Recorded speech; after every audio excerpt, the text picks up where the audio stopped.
Olá, amigos. Professor Jonas Mendes passando aqui para mais uma aula. Nessa ocasião, iremos comentar um pouquinho sobre Hannah Arendt. Hannah Arendt, uma filósofa judia, discípula de Heidegger, um grande filósofo alemão, amigo de Hans Jonas, também filósofo alemão.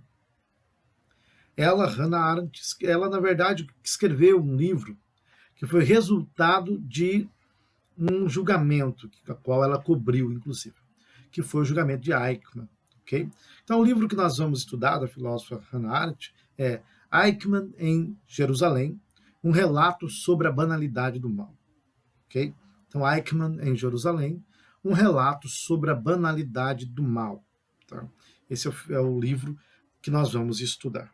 Bom, esse livro está tratando, de fato, do julgamento de Adolf Eichmann, que foi um dos homens que integraram ali uma ala, por assim dizer, importante na execução de muitas mortes do nazismo. É claro que ele era responsável pelo setor de logística e transporte dos judeus para os campos de concentração, mas, de fato, não podemos dizer que ele não teve um papel importante ali também, né? Agora, não insubstituível, ok? Se não fosse ele, seria outra pessoa. Mas, no caso, foi ele. Então, iremos tratar dele. Para sintetizar a história, funciona assim.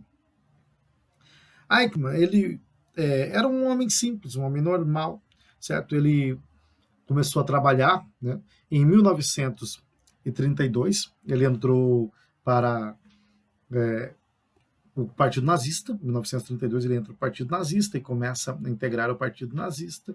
Em 1934 ele consegue um serviço junto à SS, e aí a sua relação se estreita um pouquinho, e ele começa a trabalhar ali e tudo mais, assume o posto, então, depois, né, no setor de logística, na parte de transporte dos judeus para os campos de concentração, quem vai para Treblinka, quem vai para Birkenau, quem vai para Auschwitz, e Dachau e coisas do tipo, e ele que estava responsável por isso. Depois que acabou a Segunda Guerra Mundial, em 1945, ele fugiu, ele foi então para a Argentina. Lá na Argentina ele conseguiu um nome falso e ficou vivendo ali na Argentina com um nome falso e tudo mais, como se nada tivesse acontecido. Acontece que Davi Ben-Gurion, o primeiro-ministro de Israel, Israel se torna uma nação reconhecida exatamente como nação, já acho que em 14 de maio de 1948, se a minha memória está correta. Israel é reconhecida como uma nação novamente, e o primeiro-ministro foi Davi Ben-Gurion. E então, o primeiro-ministro, eles descobriram que Eichmann estava na Argentina e tentaram trazer Eichmann para ser julgado em Jerusalém. A questão é que já havia passado muito tempo, já havia passado um tempo longo dos crimes e tudo mais, de maneira que, se eles pedissem para a Argentina enviar Eichmann, a Argentina poderia se recusar e tudo mais. Então, para não ter nenhum problema, o que fizeram? Eles criaram um plano para raptar, para sequestrar Eichmann da Argentina e trazer de volta para levar ele para Jerusalém, né? E levar para Jerusalém, para ser julgado ali, em Jerusalém. Você pode encontrar inúmeros documentários, filmes sobre isso, que mostra como que se deu isso aí, né? Uma trama toda bem elaborada para levar Eichmann para Jerusalém para ser julgado. É bem interessante. Então você pode pesquisar aí que você encontra. E assim fizeram, levaram Eichmann para Jerusalém. Primeira coisa, a primeira decepção se deu na chegada de Eichmann, né? Todos esperavam um homem alto, louro, forte, aquela cara de alemão nazista, quando na verdade entra um homem magro, pouco careca, com óculos, desprovido de beleza ou expressividade física, um homem simples. Se assentou no julgamento de Jerusalém, abrindo parênteses aqui, quando Eichmann foi capturado, que então fizeram, né, relato que ele seria julgado em Jerusalém, Hannah Arendt, ela conversou com o jornal The New York, se bem me lembro, e eles enviaram então Hannah Arendt para cobrir esse julgamento. Ela foi lá para cobrir o julgamento em primeira instância, lembrando que Hannah Arendt era uma filósofa um filósofo de um conhecimento profundo, então para o jornal também seria uma coisa interessante. E além de filósofo, era judia, então também havia o elemento aí, né, de ser uma judia, o que de fato era mais interessante ainda. E assim ela fez, foi para cobrir esse julgamento. E ela disse que a primeira coisa que ela percebeu ali é que aquele homem era um homem aparentemente insignificante. Um homem que nem falava bem, que não mostrava uma inteligência arguta ao discursar, não, era um homem comum, que citava uma frase de Kant com alguma frequência, mas que aparentemente nem tinha muita dimensão do que ele estava falando, havia decorado aquela frase.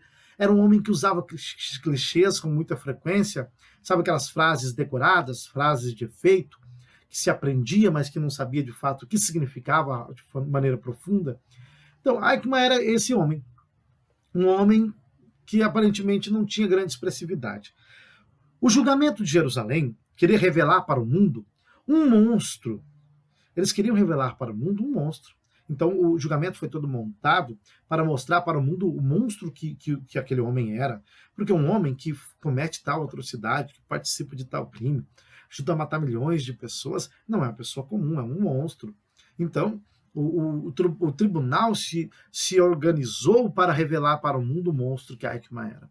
Só que o problema é que, na medida que o julgamento foi acontecendo, na medida que o julgamento foi se enrolando, o que ficou evidente para todo mundo era que Eichmann era um homem normal, um homem comum, um homem banal.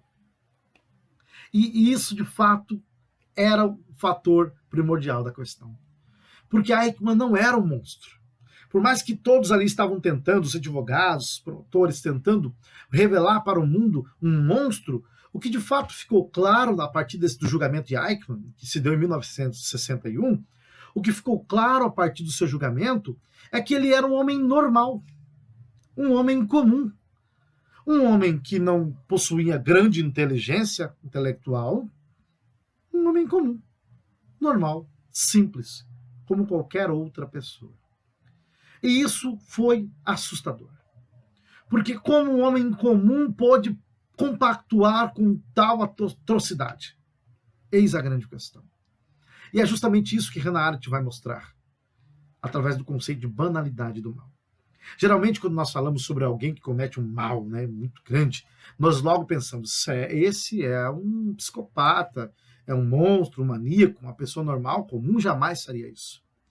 E o que o julgamento de Eichmann revelou para a humanidade é que, de fato, pessoas normais, pessoas comuns, são capazes de grandes atos de atrocidade. Existe um monstro em nós, existe algo em nós que, em alguma maneira, pode se revelar monstruoso. E isso não é só nosso, inclusive, né? Isso é uma coisa interessante. Então, vamos lá, vamos por parte. Quando nós falamos, por exemplo, sobre o maníaco do parque, nós logo já usamos um nome, né? Maníaco do parque, para expressar que esse homem não é uma pessoa normal. Uma pessoa comum jamais faria tal coisa. Mas Hannah Arendt vai mostrar que não, isso não é verdade. Eichmann era um homem comum, um homem normal. A maioria das pessoas que trabalhavam nos campos de concentração eram pessoas normais. O próprio Zygmunt Bauman, sociólogo polonês, também de ascendência judaica, escreveu um livro, Modernidade e Holocausto. Ele vai mostrar que a maioria das pessoas que trabalhavam nos campos de concentração eram homens normais que, quando chegavam em casa, abraçavam a esposa, brincavam com o filho, se emocionavam, choravam, se alegravam. Eram pessoas normais, não eram monstros. Mas por que então eles aceitaram fazer aquilo? Essa é a grande questão. Porque, na verdade, existia um processo ali acontecendo na Alemanha, né? Processo midiático, inclusive, né? Trabalhando nas consciências individuais. O Estado alemão ele trabalhou nas consciências individuais de tal maneira que as pessoas começaram a comprar a agenda que estava sendo passada pelo Estado.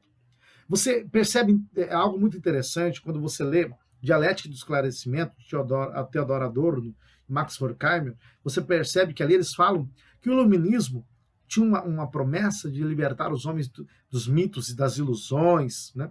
E dar ao homem maior domínio sobre a natureza, maior felicidade. Só que o iluminismo acabou criando novos mitos, sendo que ele também se tornou um mito.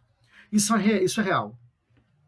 Zygmunt Bauman, em Modernidade e Holocausto, ele vai comentar justamente com essa realidade, mostrando como que a modernidade criou novos mitos. e que são mitos legitimadores, inclusive. Como assim mito legitimador? Simples. A modernidade introduziu a ideia de progresso, de evolução.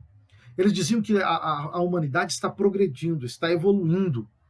E esse progresso, essa evolução científica, tecnológica, vai proporcionar para a humanidade maior felicidade, mais alegria. Estamos progredindo em direção a uma sociedade perfeita, a uma sociedade alegre. Esse mito da sociedade perfeita se tornou um mito legitimador. Por que um mito legitimador? Porque em nome da sociedade perfeita, as pessoas aceitavam que algumas coisas pudessem acontecer, como, por exemplo, até mesmo a morte de algumas pessoas. Em nome da sociedade perfeita, eles aceitavam, por exemplo, que se matassem, que matassem inúmeras pessoas. É isso que aconteceu na Alemanha. Você conhece essa frase, né? Não tem como fazer um omelete sem quebrar alguns ovos. Isso é verdade. A Alemanha introduziu, inclusive, essa ideia, não uma frase, mas esse mito legitimador. De que para que possamos ter uma sociedade feliz, uma sociedade perfeita, nós precisamos eliminar algumas coisas que estão atrapalhando a Alemanha de viver plenamente a felicidade. Porque os alemães são superiores. Então você lida com o ego do ser humano, de maneira que todos aderiram. Né? Claro que você sempre tinha um ou outro que não, mas estou sendo generalista aqui. De maneira que maciçamente as pessoas aderiram ao programa de construção de uma sociedade mais perfeita, uma sociedade mais feliz, uma sociedade plena. Em nome da felicidade dos seus filhos amanhã, nós precisamos eliminar alguns percalços na atualidade. E esses percalços eram os judeus, os ciganos, alguns marxistas que se opuseram, pessoas com necessidades especiais, e todos que se opusessem a Hitler e ao seu programa.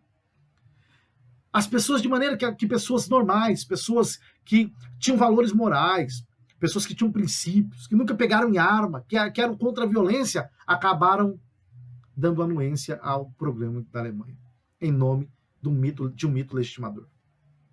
Zygmunt Bauman, inclusive, diz que existia algo na ordem social da modernidade que tornou o Holocausto possível. E nós não sabemos se esse algo ainda existe ou se já foi dissipado.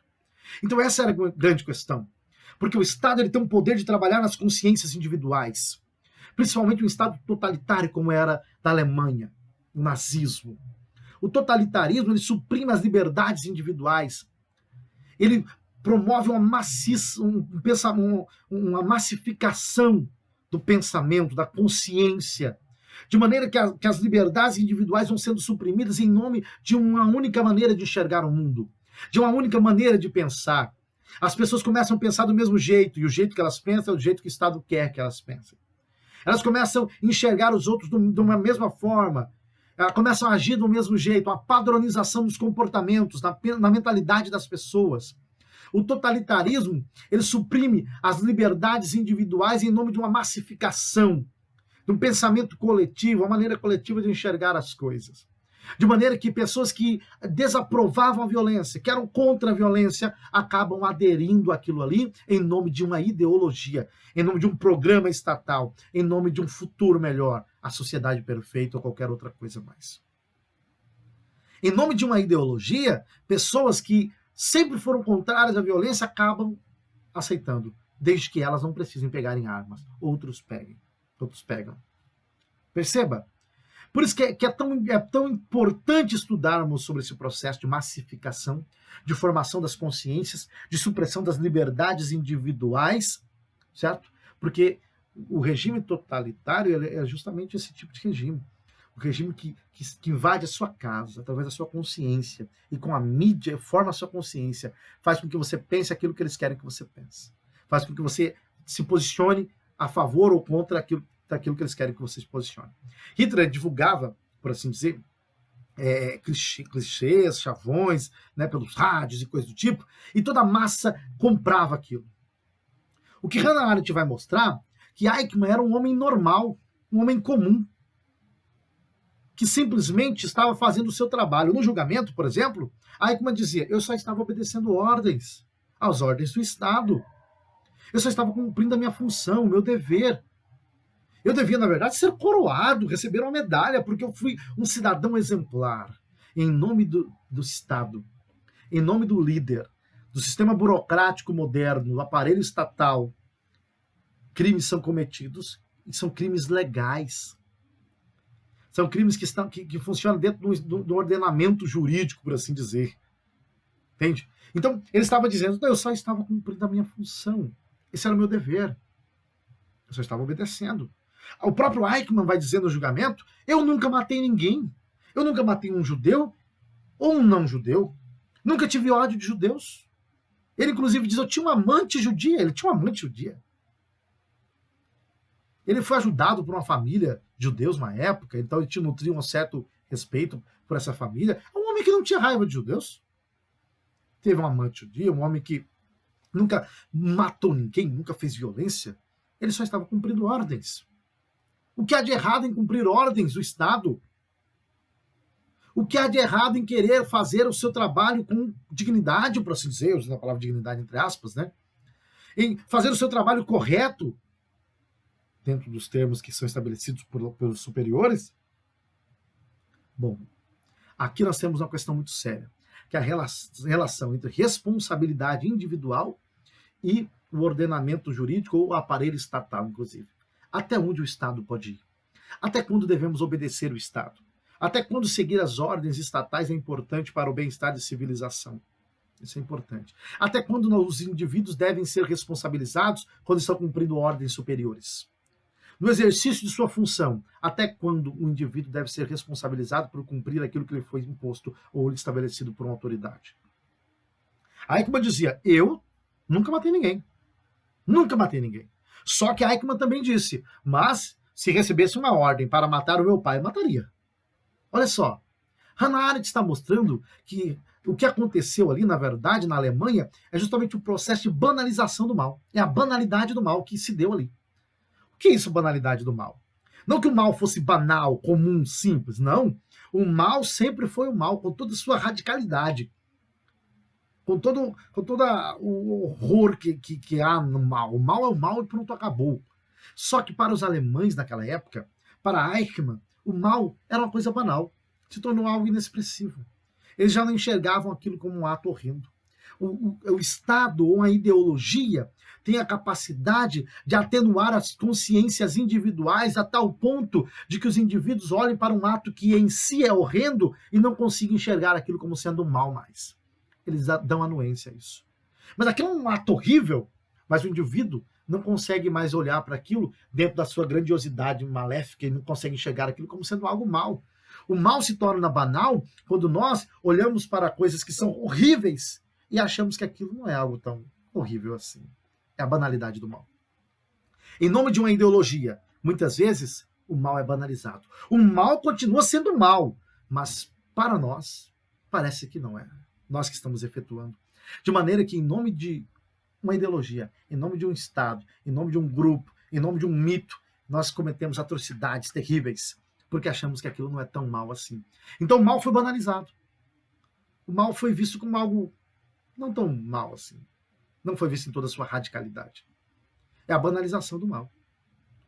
Então Eichmann, por exemplo, estava envolto em um processo que estava matando milhões de pessoas. Mas ele não achava que aquilo era algo tão horrível assim. Ele estava fazendo a sua função, exercendo a sua função, fazendo o seu trabalho. Era o que ele tinha que fazer. A modernidade introduziu justamente uma nova modalidade de crime, que Hannah Arendt vai chamar de massacre administrativo. Por que massacre administrativo? Porque a modernidade, ela promoveu, por assim dizer, a morte de milhões de pessoas através de um sistema burocrático amparado pelo Estado. O Estado, dentro do seu aparelho burocrático, que é típico da modernidade, certo? Ele tinha todo um sistema montado com a ciência, com a tecnologia, com o sistema jurídico da época, para matar pessoas. Então você tinha intelectuais trabalhando, produzindo as câmaras de gás, você tinha pessoas trabalhando nos campos de concentração intelectuais, a ciência, inúmeras pessoas trabalhando em nome da dizimação de judeus e outras pessoas mais. Intelectuais, a ciência empregada para eliminar pessoas. Então, inúmeros intelectuais da época trabalhando, você acha que os campos de concentração foram construídos e elaborados por quem? Pelos intelectuais da época.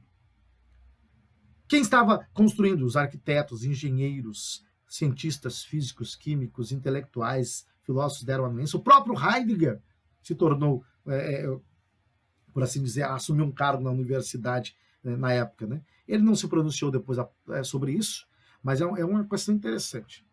Então, veja, é a ciência sendo empregada por uma ideologia. É a ciência usada por uma ideologia para destruir pessoas. Então, massacre administrativo.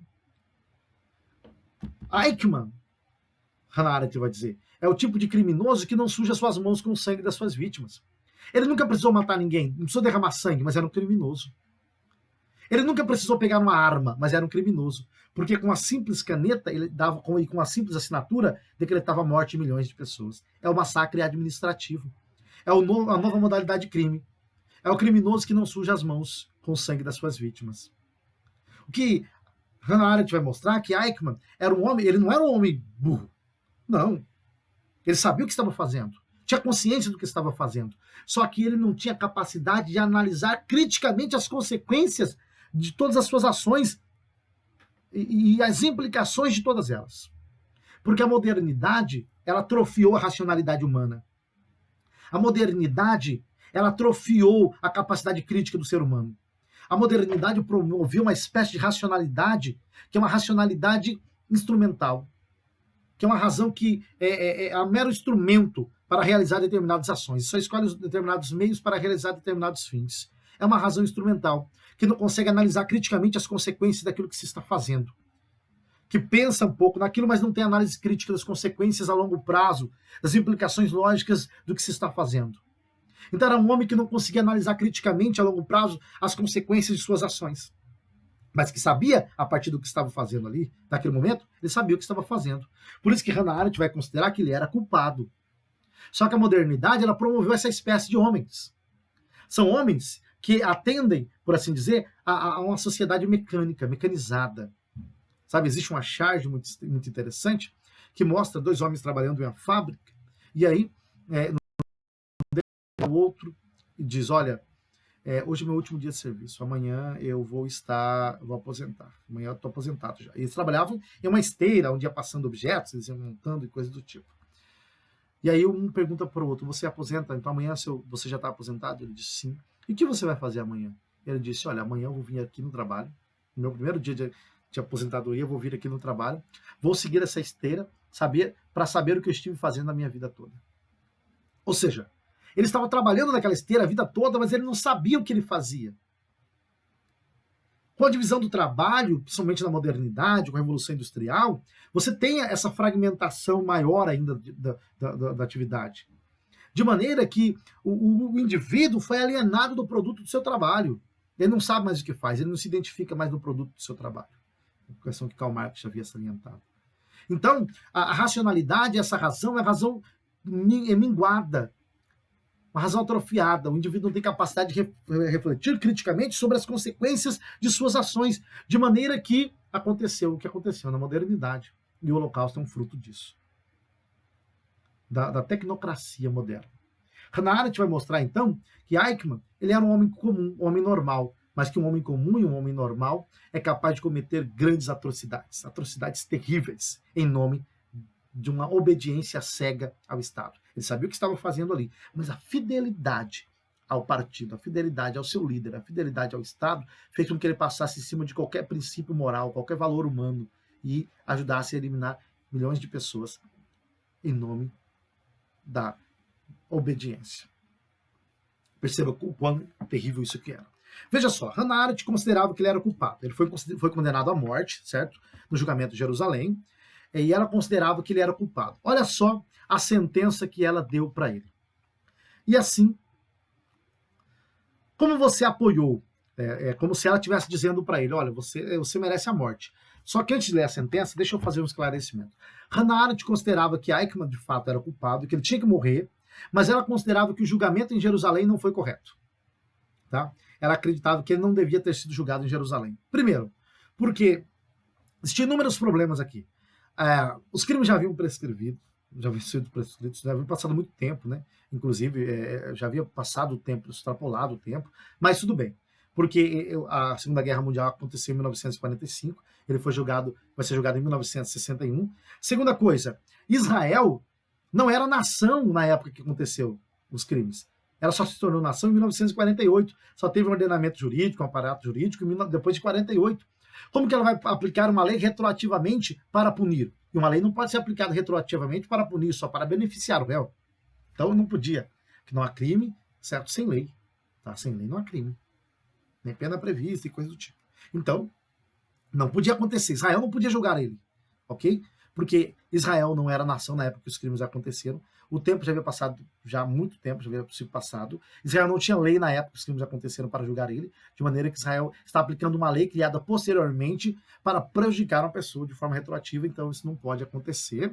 E Israel foram os que foram prejudicados, então isso não pode acontecer também. Israel não tinha legalidade para julgar Eichmann, ok? Não tinha. O julgamento, segundo Hannah Arendt, tinha que acontecer em um tribunal internacional.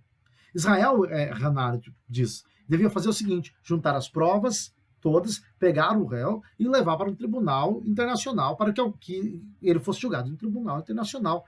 Por quê? Porque os crimes que Eichmann ajudou a cometer na Segunda Guerra Mundial são crimes contra a própria humanidade e não somente contra Israel, contra a própria humanidade. Então ele não podia ser julgado. Por isso que Hannah Arendt acredita que esse julgamento foi ilegal nessa perspectiva. Não tinha a legitimidade toda ali. Mas ele devia sim morrer. E ele foi condenado à morte, inclusive. Tá? Ela dizia o seguinte, Israel devia entregar Eichmann a um tribunal internacional para ser julgado, e aí a sentença de morte que se devia ler para ele era essa daqui. Ó. E assim, como você, Eichmann, apoiou e executou uma política de não partilhar a terra com o povo judeu e com o povo de diversas outras nações, como se você e seus companheiros tivessem o direito de determinar quem devia e quem não devia habitar o mundo, consideramos que ninguém, isso é, nenhum membro da raça humana, haverá de querer partilhar a terra como você. E esta é a razão, e a única razão, pelo qual você deve morrer na forca. Ela está dizendo, bom, assim como você não quis partilhar a terra com ninguém, se achou no direito, com algumas pessoas, você se achou no direito de decidir quem vive na terra ou não, se é judeu, se é outro, não, você se achou no direito, nós também agora nos achamos no direito de não querer partilhar essa terra com você. Nós não queremos partilhar essa terra com você, e somente por isso você deve morrer. Porque você se arrogou o direito de decidir quem devia ou não viver nessa terra, com quem você queria ou não viver nesse mundo. Nós também nos achamos esse direito de dizer que nós não queremos viver aqui com você. Somente por isso você deve morrer. Então, e ele foi morto de fato. Então, fica aí algumas reflexões para nós, justamente sobre esses atentados, né? sobre esse acontecimento, melhor dizendo, sobre a Segunda Guerra Mundial, sobre o que aconteceu ali na Alemanha e sobre o julgamento de Eichmann em Jerusalém. Tá? É importante, então, ter isso em mente quando nós analisamos aqueles acontecimentos. Você pode perceber que o ser humano, ele de alguma maneira pode ser influenciado por ideologias, por Estado. O Estado tem um poder muito grande de amenizar a consciência individual das pessoas. Hannah Arendt até vai mostrar que existiam inúmeras pessoas na época da Segunda Guerra Mundial que achavam aquilo que Hitler estava fazendo errado, que se opuseram, que achavam aquilo errado, mas que resistiram ao impulso de se opor. Resistiram ao impulso de se opor. A aderência maciça de pessoas ao projeto hitleriano, por assim dizer, fez com que muitas pessoas acabassem aceitando, se conformando. E uns que não aceitavam acabaram morrendo. Por exemplo, você tem Bonhoeffer, no seu livro o Discipulado, né? Muito legal, um livro. Você tem também Resistência e Submissão. Eu até tenho ele, eu estou caçando aqui, ver se eu acho ele. Se é esse aqui mesmo. Ok, esse aqui. Ó. Resistência e Submissão, um livro muito legal do Bonhoeffer, né? Ele morreu nas mãos de Hitler. Hitler o matou, porque ele não aceitou aquilo que Hitler estava fazendo. Então você tem inúmeras pessoas que se opuseram aí, mas muitas pessoas aceitaram maciçamente o que estava acontecendo, por causa de uma ideologia. Então fica aí algumas reflexões para nós sobre isso aí, ok? Um abraço, meus amigos, e aí até a próxima aula.